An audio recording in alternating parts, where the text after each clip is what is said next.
يا أيها الذين آمنوا أعوذ بالله من الشيطان الرجيم بسم الله الرحمن الرحيم فقد قال الله تعالى في الكلام المجيد والفرقان الحميد بسم الله الرحمن الرحيم يا أيها الذين آمنوا لا تقولوا راعنا وقولوا انظرنا واسمعوا وللكافرين عذاب أليم۔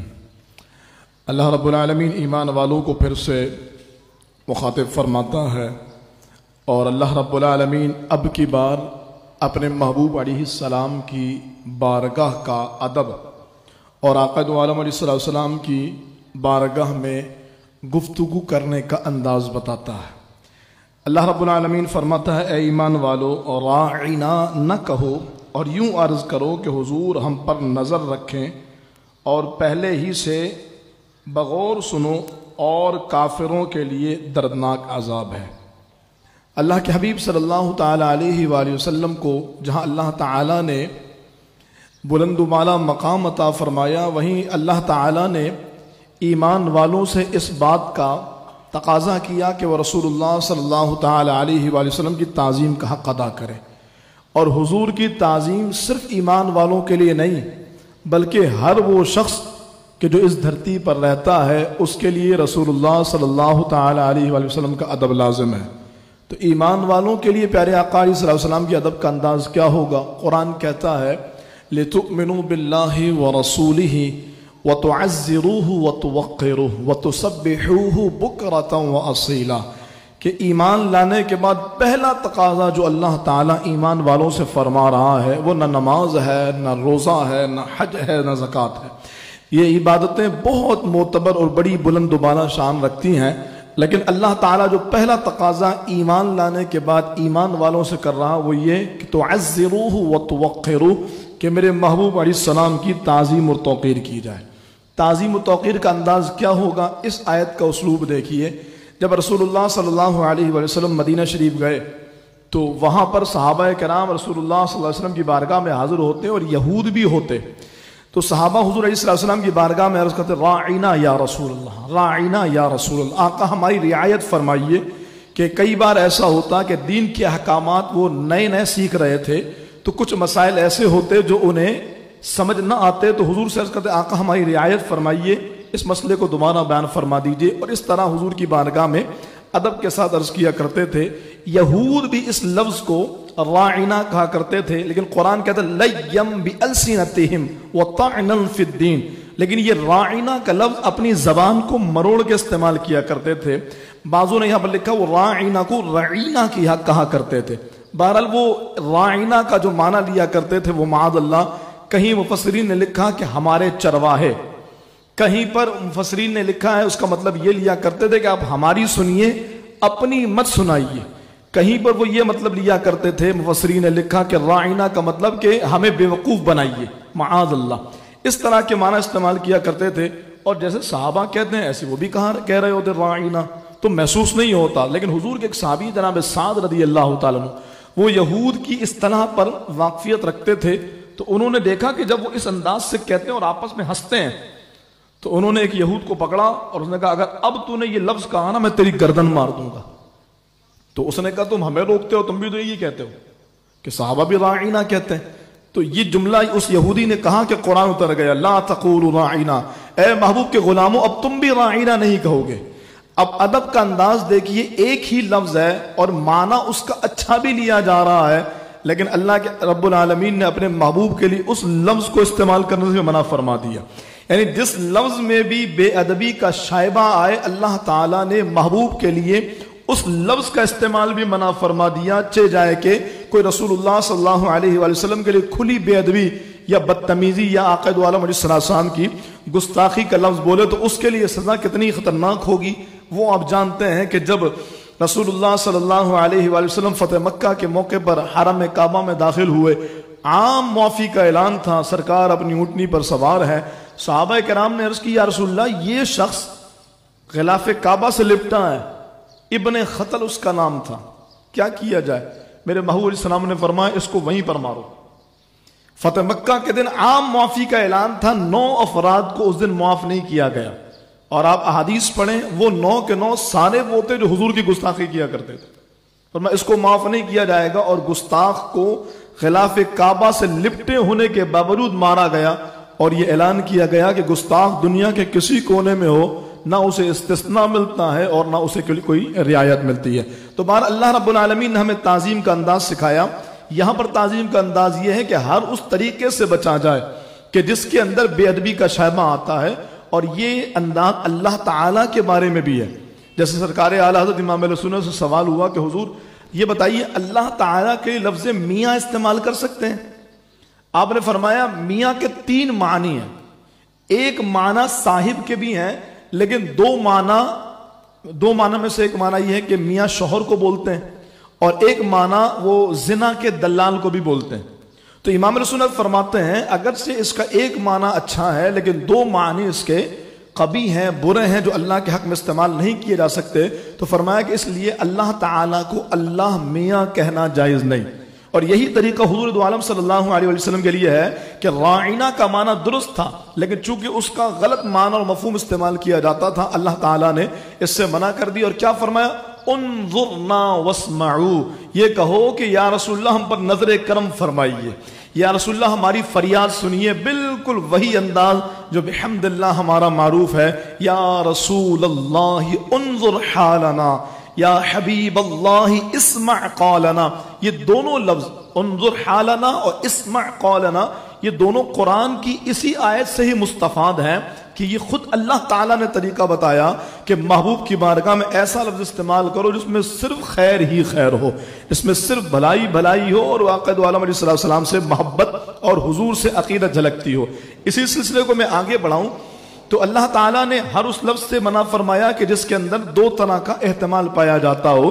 اب دیکھیے قرآن کریم میں ایک مقام پہ اللہ فرماتا ہے لا تجعلوا دعاء الرسول بینکم کدعاء بعضکم بعضا، کہ رسول اللہ صلی اللہ علیہ وآلہ وسلم کو ایسے نہ پکارو جیسے آپس میں ایک دوسرے کو پکارتے ہو، جیسے آپس میں ایک دوسرے کو بلاتے ہو، اے فلاں اے فلاں، یا زید یا بکر یا عمر، اگر عربی میں بولیں گے، اور اردو میں ہم اپنے انداز سے اے کر کے یا جو انداز ہوتا ہے وہ استعمال کریں گے۔ تو اللہ تعالیٰ نے فرمایا کہ جیسے آپس میں ایک دوسرے کو بلاتے ہو نا، میرے محبوب کو نہ بلاؤ ایسے۔ تو پھر علماء نے اس کے تحت لکھا، بلکہ مفتی احمد یار خان نعیمی تو یہاں پر لکھتے ہیں کہ اس آیت کریمہ سے پتہ لگا کہ حضور علیہ السلام کو ان کا نام نامی لے کر یا محمد کہنا ناجائز ہے۔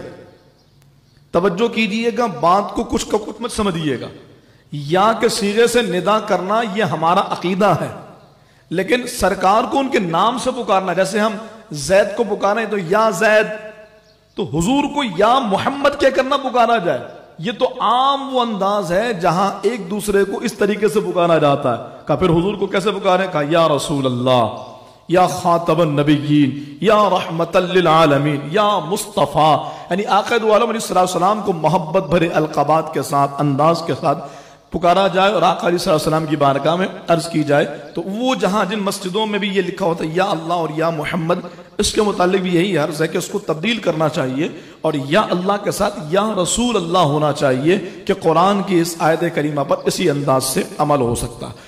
اب اللہ کے حبیب علیہ السلام کی تعظیم کا انداز ظاہر ہے میں ایک مجلس میں یا 1000 مجلس میں بھی بیان نہیں کر سکتا کہ حضور کی تعظیم کا انداز ہم کیا اختیار کریں۔ ہمیں اللہ تعالیٰ نے جو تعظیم مصطفیٰ صلی اللہ تعالیٰ علیہ وآلہ وسلم کا طریقہ بتایا ہے وہ بہت سادہ سا ہے۔ اللہ فرماتا ہے ان آمنوا بمثل ما آمنتم به فقد اهتدوا، بس وہ انداز ہو جائے جو محبوب کے صحابہ کا ہے، وہ ایمان ہو جائے جو محبوب کے صحابہ کا ہے۔ تو فرمایا اگر تم ویسے ہی ایمان لے کر آؤ جیسے صحابہ ایمان لے کر آئے، تم ہدایت پا جاؤ گے۔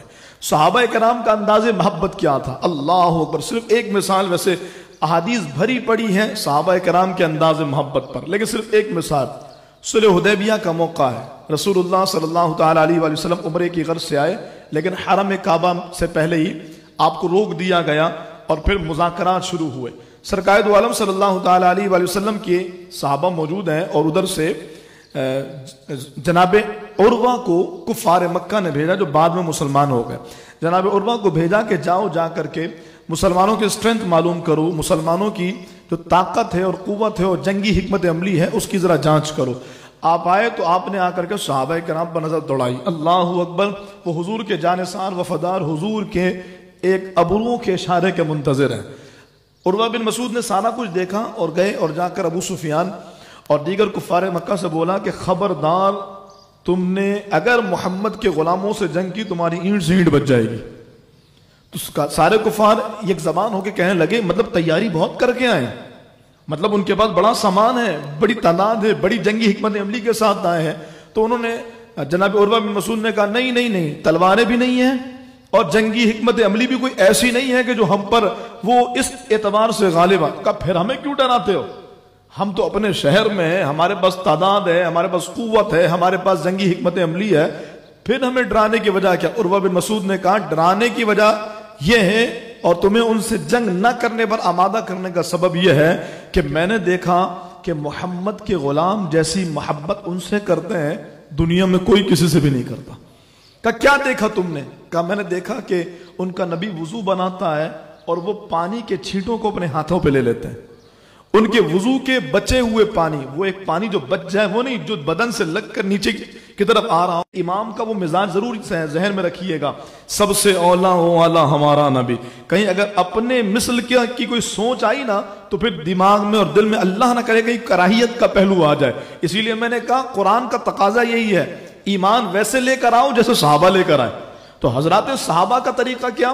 اللہ کے حبیب علیہ السلام کے سرکار علیہ السلام وضو بناتے یہ پانی کو ہاتھوں پہ لے لیتے، عروہ بن مسعود کہتے ہیں اپنے چہرے پہ لگاتے، اپنے بدن پہ لگاتے۔ کہا جس سے نہیں ملتا وہ دوسرے کے ہاتھ کی تری لے کر کے اپنے چہرے پہ مس کیا کرتا تھا۔ وہ اس انداز سے اپنے محبوب سے محبت کرتے ہیں کہ اگر تم ان سے جنگ کرو گے، ان کے پاس سامان جنگ کو میں آگے بڑھاؤں جو میں نے پہلے بات عرض کی تھی، ہمارے یہاں بہت بڑی تعداد ہے، بلکہ ہر ایک عاشق کی تڑپتا ہے مکہ اور مدینہ جانے کے لیے، حرمین طیبین کی حاضری کے لیے۔ تو اور اگر کوئی حرم محترم چلا جائے تو پھر ایسا ممکن ہے کہ وہ حرم گیا ہو، پہلی بار گیا ہو اور کہے جی ابھی عمرہ کرنے نہیں جاؤں گا، 2 دن بعد جاؤں گا۔ وہ مدینہ الرسول پہنچ جائے اور کہے جی ابھی گنبد خزرہ نہیں دیکھنا، 2 دنوں بعد دیکھنا۔ ایسا کیسے ہو سکتا ہے؟ یہ کہے گا ابھی طواف نہیں کرنا، بعد میں کرنا۔ لیکن ہم نے دیکھا کہ جناب عثمان غنی جب صلح حدیبیہ کے موقع پہ کفار مکہ نے ان کو بلایا، عثمان کو بھیجو، یہ آ کر کے ہم سے گفت و شنید کریں گے تو ہم ان کی بات کو مانیں گے اور کوئی راہ نکل آئے گی۔ جناب عثمان غنی آئے، مذاکرات ہوئے، بات چیت ہوئی۔ جب عثمان غنی جانے لگے تو چونکہ آپ بہت بڑے تاجر تھے اور اہل مکہ پر آپ کا بہت بڑا احسان تھا، تو اہل مکہ نے آپ کے اس احسان کے بدلے میں یہ کیا کہ عثمان ایسا کرو جب آ ہی گئے ہو تو تم طواف کعبہ کر لو، کعبۃ اللہ شریف کا طواف کر لو اور طواف کرنے کے بعد چلے جانا۔ تو جناب عثمان غنی نے فرمایا کہ عثمان کی یہ مجال کہ اپنے محبوب کے بغیر ہی کعبۃ اللہ شریف کا طواف کر لیں، حضور وہاں منتظر ہو، میں طواف کر لوں، کعبہ سامنے ہے، طواف کے اسباب موجود، اور یہ وہی کعبہ ہے۔ ایسا نہیں کہ کعبے سے محبت نہیں۔ جب مکہ چھوٹا تھا نا صحابہ کا، آپ وہ تاریخ پڑھیے، انشاءاللہ کبھی عرض کریں گے، صحابہ کرام غم مکہ میں بیمار پڑ گئے تھے، شدت غم سے صحابہ کرام کے بخار نہیں اترتے تھے کہ جب مکہ چھوٹا تھا اور آپ ہجرت یثرب کر گئے تھے، پھر تو وہ مدینہ طیبہ بن گیا۔ تو صحابہ کرام مکے کے غم میں ایسے رویا کرتے تھے۔ اب وہ مکہ مل گیا، کعبہ مشرفہ سامنے ہے، لیکن کہتے ہیں میری مجال نہیں کہ محبوب وہاں منتظر اور عثمان اپنے محبوب پر سبقت لے جا کر کے طواف کر لے، ایسا ہو ہی نہیں سکتا۔ اور جناب عثمان غنی نے انکار کر دیا۔ ادھر صحابہ کرام میں بات پھیلی کہ عثمان غنی رضی اللہ تعالیٰ عنہ نے طواف کر لیا ہوگا۔ کیا اچھا موقع ملا عثمان کو نا، ہم یہاں انتظار کر رہے ہیں، عثمان کو تو حرم میں داخلے کی اجازت مل گئی، وہ تو طواف کر چکے ہوں گے۔ میرے محبوب نے مسکرا کر کہا میرا عثمان میرے بغیر طواف کر ہی نہیں سکتا۔ رسول اللہ صلی اللہ علیہ وآلہ وسلم سے محبت کا یہ انداز جو حضرات صحابہ کرام رضوان اللہ تعالی علیہم اجمعین کا تھا، یہ اللہ کا شریک نہ کرنا، اور دوسری چیز یہ کہ سرکار دو عالم علیہ السلام سے نہ ملانا۔ اس کے بعد جتنی چاہو شان بیان کرتے چلے جاؤ، تم پیارے آقا علیہ السلام کی شان کا حق ادا ہی نہیں کر سکتے۔ کسی نے خوبصورت بات کہی، یا صاحب الجمال و یا سید البشر من وجهك المنیر لقد نور القمر لا يمكن الثناء کما کان حقه بعد از خدا بزرگ توئی۔ قصہ مختصر، امام دیکھتے ہیں تو کہتے ہیں سرور کہوں کہ مالک و مولا کہوں تجھے، باغ خلیل کا گلے زیبا کہوں تجھے، تیرے تو بس عیب تناہی سے ہیں بری، حیران ہوں میرے شاہ میں کیا کیا کہوں تجھے۔ اور پیارے آقا علیہ الصلوۃ والسلام کی شان و عظمت پر امام نے قلم بند کرتے ہوئے فرمایا لیکن رضا نے ختم سخن اس پہ کر دیا، خالق کا بندہ خلق کا آقا کہوں تجھے۔ اللہ ہمیں حقیقی معنوں میں تعظیم مصطفیٰ، ادب مصطفیٰ اور محبت مصطفیٰ نصیب فرمائے۔ جمعے کا دن ہے، سرکار دو عالم علیہ السلام کی حدیث پاک ہے، جب جمعرات کا دن آتا ہے اللہ فرشتوں کو بھیجتا ہے جن کے پاس چاندی کے کاغذ اور سونے کے قلم ہوتے ہیں، وہ لکھتے ہیں کہ کون جمعرات کے دن اور شب جمعہ روز جمعہ رسول اللہ صلی اللہ علیہ وآلہ وسلم پر درود پاک پڑھتا ہے۔ عام دنوں میں درود پہنچایا جاتا ہے، میرا آپ کا نام لے کے بتایا جاتا ہے، لیکن جب جمعے کا دن آتا ہے تو ڈائریکٹ امتی کی بارگاہ مصطفیٰ تک رسائی ہوتی ہے۔ ہم یہاں سے پکاریں وہاں وہ سنیں، مصطفیٰ کی سماعت پہ لاکھوں سلام۔ پیارے آقا علیہ السلام خود اپنی امت کا سلام سنتے ہیں۔ آج کا دن ہے، برکتوں والا ہے، کثرت سے درود و سلام پڑھیے، یقین مانیے یہ رمضان کی بہاریں ہوں، قرآن کی رحمتیں ہوں، ایمان کی برکتیں ہوں، سب کچھ ملا ہی ان کے صدقے۔